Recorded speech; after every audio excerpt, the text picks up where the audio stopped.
हमारे साथ हमारे संवाददाता टी राघवन जुड़ गए हैं। राघवन, जो हम तस्वीरें दिखा रहे हैं बहुत ही बेहद ही खास है। यहाँ पर एक वक्त में एक साथ हजारों की तादाद में जो लोक नृत्य यहाँ पर किया जा रहा है, क्या किसी तरह का यहाँ पर वर्ल्ड रिकॉर्ड भी प्रधानमंत्री मोदी के सामने बनाया जा रहा है?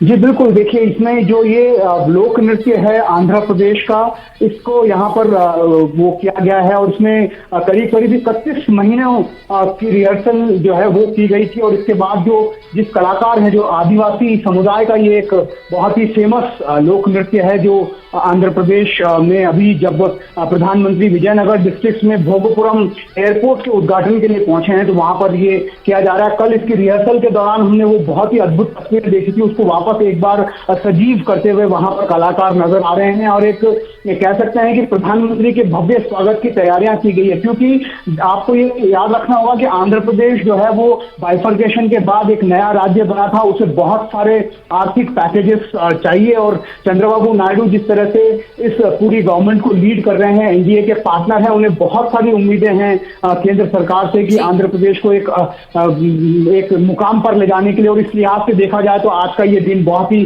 खास है आंध्र प्रदेश के लोगों के लिए। राघवन, हमने कई मौकों पर देखा है प्रधानमंत्री और चंद्रबाबू नायडू की केमिस्ट्री, चाहे वो अलग अलग जगह पर, चाहे कहीं शपथ ग्रहण हो या फिर जब भी एनडीए की मीटिंग होती है, और अलग अलग मौकों पर दोनों की केमिस्ट्री एक अलग ही देखने को मिलती है। दोनों का एक दूसरे के प्रति सम्मान भी हमने देखा है।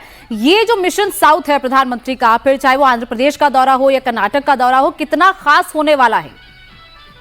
जी देखिए, आज जैसा आपने बताया आंध्र प्रदेश में एक बहुत ही इम्पोर्टेंट जो योजना है, तकरीबन इसमें ये बताया जा रहा है कि 4,727 करोड़ रुपए की लागत से इस ग्रीन फील्ड को बनाया गया है, ग्रीन फील्ड एयरपोर्ट भोगपुरम को बनाया गया है। और जैसा आपने बिल्कुल ठीक कहा, जिस तरह की केमिस्ट्री जो है उसको ग्राउंड पर चरितार्थ करते हुए भी नजर आ रहे हैं, चाहे वो प्रधानमंत्री नरेंद्र मोदी हो या फिर आंध्र प्रदेश के सीएम चंद्रबाबू नायडू। हमने विशाखापट्टनम में गूगल का एक सबसे बड़ा प्लांट जो है वो हम वहां पर बनते हुए देख रहे हैं, उसको फैसिलिटेट करने के लिए, क्योंकि वहां पर जब एक्सपैट्स की संख्या ज्यादा हो जाएगी, कर्मचारियों की संख्या ज्यादा हो जाएगी, तो उसके पास में एक बड़े एयरपोर्ट की जरूरत थी, उस लिहाज से ये बनाया गया। उसके बाद प्रधानमंत्री जो है वो सीधे कर्नाटक पहुंचेंगे। मैसूर में उनका स्वामी विवेकानंद की स्मृति स्मारक को उद्घाटन का एक कार्यक्रम है, वहां पर वो एक पब्लिक मीटिंग को भी एड्रेस करेंगे। तो एक तरह से देखा जाए तो कह सकते हैं कि प्रधानमंत्री हमेशा से इस बात को लेकर बहुत ज्यादा फोकस रहे हैं कि साउथ में किस तरह से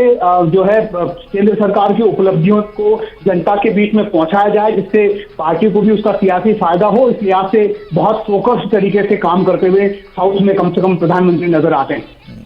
और दूसरी तरफ हम ये देख पा रहे हैं कि जिस तरह से ये पूरा कार्यक्रम यहाँ पर आयोजित किया गया है और जिस तरह से एक लंबी लिस्ट भी हम देख रहे हैं जो आज कई परियोजनाओं की दी जा रही है, एनडीए के जो घटक दल होने के नाते तेलुगु देशम पार्टी और खासतौर पर चंद्रबाबू नायडू को जो राजनीतिक लाभ मिलना था, क्या वहां की जनता और साथ ही साथ वहां की सरकार को वो लगातार मिलता हुआ नजर आ रहा है, जिसकी बात अभी गोनिका भी कर रही थी?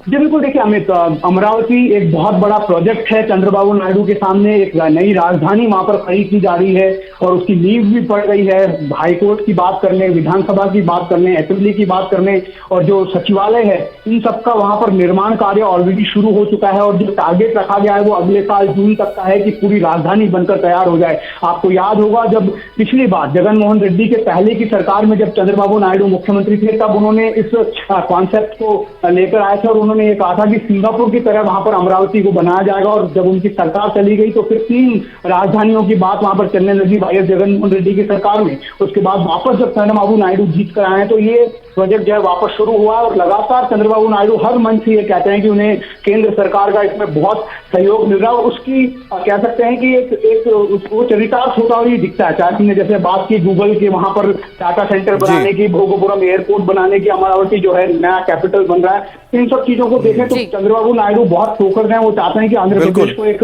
उत्तम राज्य का दर्जा मिले और इस दिशा में वो लगातार काम करते हुए नजर आ रहे हैं। और जिस तरीके से हम देख रहे हैं कि इस जनसभा के लिए भी प्रधानमंत्री पहुंच गए हैं, कुछ ही देर में संबोधन भी शुरू होगा। बहुत बहुत शुक्रिया राघवन हमारे साथ जुड़ने के लिए।